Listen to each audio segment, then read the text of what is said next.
Welcome to the Luke Macias Show. Dan Patrick is concerned about the pace of the Texas House of Representatives. They're moving too slowly. We've literally been talking to you about this since January. We're going to remind our audience about what happened in May of 2021. This same issue came up. We're going to remind you what happened then, and we're going to talk about what is set up to happen over the next 40 days. Let's get to the show.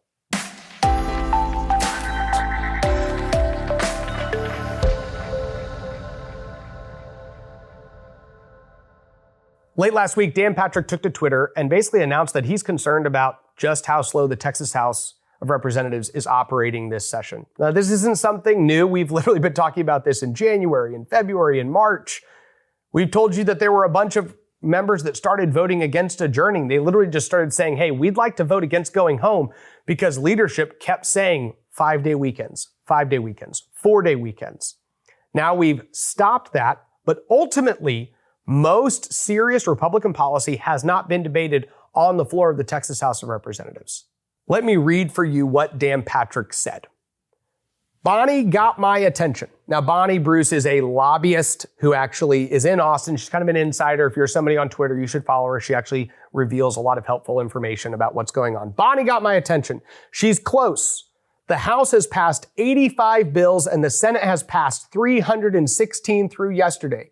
I'm concerned many Republican priorities will not pass the House at this rate. Proud the Senate has passed 26 of our top 30 priorities already and will finish next week. He continues, I want to help House members pass their good bills, but they can't wait much longer. Last session, they sent nearly 700 bills to us in the last 10 days or so. Sending that many bills that late means most will die due to the clock. Not our fault. Help us help you. Really well said. This happened last session, and before we go back, we're going to talk about what the work of the Senate has accomplished so far. You have to understand that gender modification has already been banned in the Texas Senate. Drag shows have already been banned. The library book issue has come up and been passed. It's not simply those issues, but it's a constant slew. If you go to SB 1 through 30, you'll see that many of them overlap with Republican priorities that are passing. School choice is already passed. A critical race theory ban of higher education passed last week. This week, there's likely to be a debate on the DEI ban, Senate Bill 17. That is actually one of the bills that I'm most excited about this session. If you followed the House budget debate, you will know that there was a DEI rider put in. Now, what is a rider? A rider is something that, well, in this instance, restricted funds from being used for certain purposes. And so they actually put a DEI rider in the House and the Senate budget, which said no money from this budget that's going to these colleges may be used for all of these diversity, equity, and inclusion programs, full-time employees, officers, so on and so forth. Now, I actually was talking to a couple people in the Capitol, and several of them said, well, we don't need Senate Bill 17 because we passed the DEI rider. This is just a misunderstanding of how policy works. So all the DEI rider says is that the money from the budget that's going to these colleges cannot be used for these purposes. It doesn't say the colleges can't do it. And the truth is that we are giving colleges a smaller percentage year over year of their total budget. They have their tuition that they get paid. They have federal money that comes in. They raise a ton of money from their alumni. All of that money can get used to expand Marxism as much as they want. We're just saying the money that we're giving you specifically cannot be used for that purpose. And guess what? UT, Texas A&M, all these universities that have hundreds of DEI programs and officers don't need that money to have these Marxist programs. So is it a good thing that the rider passed? Yes. Does the rider prevent any of this from happening? No. Senate Bill 17 does. And the Senate will likely pass that this week. So what does that mean? What it means is that the Texas Senate has moved pretty rapidly on a myriad of different issues that are all pretty important to the Republican Party, to conservative activists, and to people who are concerned about the general leftward tilt of our state. And the Texas House is still sitting there. Do you want to get paid to make a difference? Gen Z is now in Congress, and if you're between the ages of 18 and 25, you may not necessarily want to be in Congress, but if you still want to fight for the future, we have the opportunity for you. Texas Scorecard is Texans' leading news source for citizens, and we're looking for young fighters to join our fellowship program. Texas Scorecard offers a paid internship for spring, summer, and fall semesters, allowing participants to get their feet wet in the media business. Fellows can apply for one of 3 tracks: writing, research, and administration. Think you have what it takes? Fellows often leave the program with the opportunity to continue the work full-time.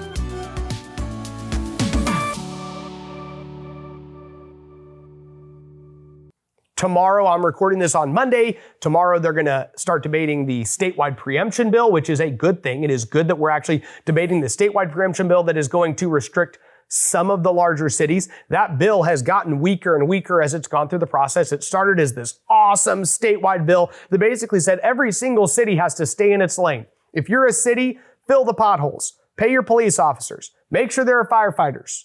Do the very basic city services. If you got trash, if you have to make sure the sewer's working, that's your job as a city. Anything else you want to do, stay out of it. Well, now it's turned into a bill that's like, well, stay out of it except for, and then it has the Christmas tree. It has all these different exceptions. Well, I guess you can regulate whether pets that are shipped into a pet store can be purchased in your city limits. Or I guess you can limit whether certain economic activity happens within certain parameters. It's all of the lobby working to pull their little bits and pieces out because some of these people still have cities that have enacted their liberal policies and they just want their little carve out. So there's a little bit of that. But then I think the most concerning thing is that they've now turned it into a bracketed bill, right? Just the large liberal cities. It's just the Dallases and the Austins and the Houstons. And I don't know the exact bracket. I just know that most of your small cities and the medium cities are starting to get carved out of the bill. Now, the problem with this is that small cities, even though, yeah, they're way less woke than a large city. Okay. I mean, this is just the truth. If you go to a small town in Texas, those people are not trying to pass all the liberal stuff that the city of Dallas or Austin are passing at all. But there are still bad policies that they support. They still, for the most part, support taxpayer-funded lobbying. They still, for the most part, oppose property tax relief, property tax reform efforts that we've pushed. There's a whole lot of problems that we still see at the local city level, even in the small towns. And so a bill that would restrict all of them to stay in their lane would be very, very, very helpful. But I will tell you this, ultimately that bill is still a good bill. So that will come up tomorrow. And then you have the library ban that is likely to be considered in the House very soon. So all of these bills are starting to move forward, but we are running out of time. And we've said this since February. The clock is the enemy of a Republican agenda. Now, it shouldn't be. It shouldn't be the enemy of a Republican agenda in a Republican-controlled legislature. And that's kind of what Dan Patrick has proven. He has proven that if you have a Republican majority that is hell-bent on actually enacting Republican policy, the clock is not your enemy. You have plenty of time to do everything you need to do. He's now coming out and starting to call out the House because I will tell you, you already are hearing the little murmurs and complaining in the Texas House. Well, you know the Senate's not going to do this. Oh, you know the Senate hasn't referred these bills. Oh, well, all of the complaining. And what they do in the Texas House is they really try to convince all of each other that the Senate is the reason we're not getting good stuff. And you'll start to hear them complain. This happened late in May, last session. Jeff Leach got up and Joe Moody and made a motion. Now, they made a motion at a time when we were very late in the session. And one of the policies that the Texas House of Representatives was killing was a ban on gender modification. They had killed a Senate bill. They had already looked like they killed the House bill. And so the Senate had passed a second ban over to them, actually Bob Hall's bill, Senate Bill 1311, in an effort to try to give the Texas House one more try. They struck out the first time with a Senate bill that called it child abuse. They struck out the second time with a House bill that basically restricted what insurance could cover. And so the Senate said, we're going to give you a third try. And they sent this bill. And the bill was sitting on the desk of the Speaker of the Texas House, and he didn't refer it right away. And he needed to refer it right away. And there was the last day he could have referred it so that it still passed. And Jeff Leach and Joe Moody got up and made this speech about how the Senate is not respecting the Texas House of Representatives, and they're sitting on all these bills. Right after Jeff Leach made this motion, he took to Twitter. And here is what he said. There are either two chambers or there are no chambers. if the Texas Senate wants to kill or sit on important bills sent over by the House, they can expect the same in return. Starting today, as a wise House colleague once said, the Senate can respect us or expect us. This is at 7:27 a.m. on May 20th of 2021. He was quoting Senfronia Thompson, a liberal Democrat lawmaker who has used this quote and many others to kill a lot of conservative bills in the past. And so Jeff Leach gets up and says, we're adjourning. We're going home. We're not even showing up to work because the Senate won't pass our House bills. Now, the problem is that the Senate is the one who had passed a lot more conservative legislation than the House at the time. So remember, half of the time the Senate is sitting on a bill, you as a conservative should rejoice, right? There are a lot of bills, and we'll break some bills down for you later in the session or maybe in June about all the bills that passed the Texas House that we are grateful for the Texas Senate to kill. I have had conversations with people on that side of the chamber who literally will say, oh my gosh, did you see that bill that passed the Texas House of Representatives? Yeah, good thing that's not going anywhere. So Jeff Leach makes this post. Now, in his motion to adjourn, he's basically the last strike of the 3 strikes of gender mod last session. By the way, we are set up to pass gender mod this session, and it will be an even stronger bill than the ban last session, so that is a great thing, and we'll talk about that in just the next week or so, maybe even later this week. But he kills it last session. They leave, and so the speaker can't refer it.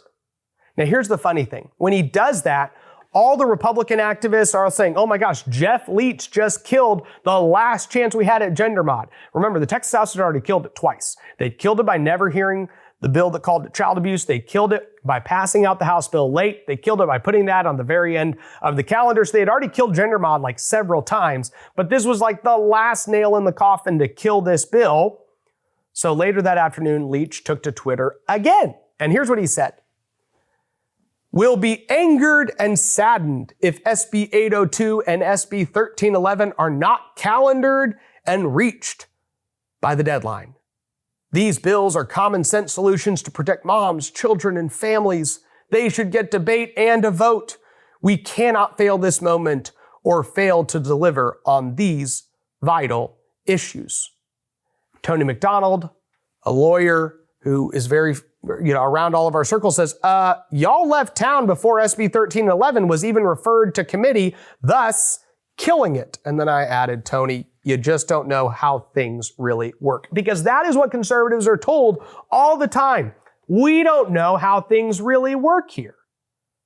See, we didn't know that a member could actually send the entire legislature home, say the Senate's not doing its job, kill this Senate bill, and then come out and say, I want this Senate bill to pass that I just made the motion to kill.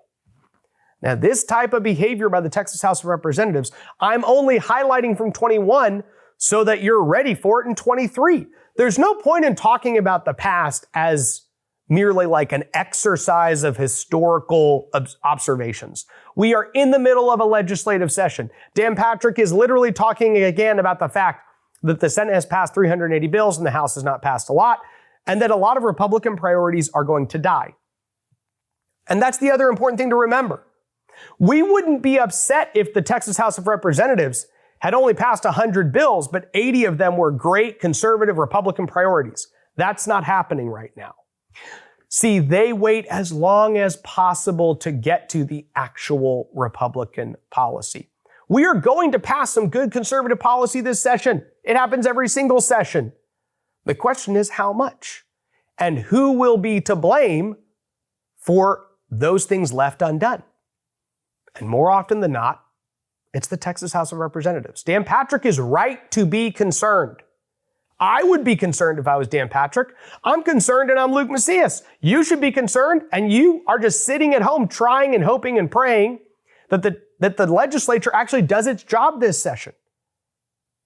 The Texas House of Representatives has done things in the last week. They significantly tried to weaken the death penalty and say that people with schizophrenia who commit mass murders are not responsible for those murders. They cannot be held accountable by judges and juries. They've been celebrating multiple Muslim holidays. They've been passing LGBT resolutions to commemorate LGBT activist groups. They have been at work. But they have 5 more weeks to get something good done. And every single day that goes by that one is not accomplished is a lost opportunity.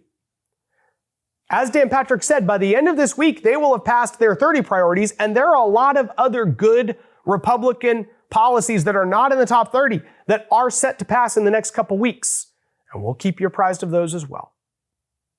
At the end of this week, we are going to be in a situation where even more Republican policy is over in the House of Representatives, has been accomplished and passed the Texas Senate, been debated. They have done everything they can do to make this law become law. All the Senate can do is have a hearing, vote a bill out, bring it up on their calendar, debate it, add any amendments to it, and pass it to the House. That's literally how the process works. They can't do anything else. The Texas House has to do the same for the same policy. They have to do it for the Senate bills, not the House bills now, because the Senate has accomplished so much. So more often than not, they're having to pass Senate bills because they are working so slowly. Or what happens sometimes is out of spite, because it's not about policy, it's about personality in the House often, they'll pass House bills and make the Senate double up on their work again, just to spite them, to punish them for working too fast. And all this does is jeopardize policy that could get right to the governor's desk, get signed into law, and protect the rights and values of Texans. That's where we're at this week. I'm grateful that Dan Patrick is actually speaking out and calling it out, because now the Texas House continues to have their excuses removed. There's no excuse. Get to work. Make it happen. Texas needs it. I hope you enjoyed this week's episode. I hope you have continued to share our show. I will tell you that our show continues to grow on a regular basis, and it's very encouraging to get that feedback, to get the comments, to get the email replies, to get people telling us what they're concerned about across the state, run into people as I'm going around the state talking to various different groups and stuff that say, hey, thank you for sharing this information. I've shared it with these people. Or one of my family members was at church and had somebody mention me, hey, are you related to this guy? And it was like one of those rare moments where somebody in my family realized there's other people that know me, which is kind of cool. But guys, it has been a very encouraging season to be engaged and giving you information. The next 5 weeks are very crucial, and we are going to try to bring to you as much information as possible about where these policies actually stand. Because a week or two from now, I'm just going to be honest, we're going to start to look at policy and go, this policy, if it doesn't move this week, is dead. And that's the most important window of opportunity. So stay tuned, stay informed, stay engaged, and do something with the information we're giving you. We don't want you to take this information and just live in it, okay? That is what far too many people on the right do. They get information and then they just kind of sit there. And our goal is to constantly give you more and more things you can do with it. So reach out to me, reach out to other people you know, say, hey, how do I engage further in the process? May God bless you, and may God bless the great state of Texas. No ads, no paywalls, no government grants, and no corporate masters. Just real news for real Texans. This is Texas Scorecard.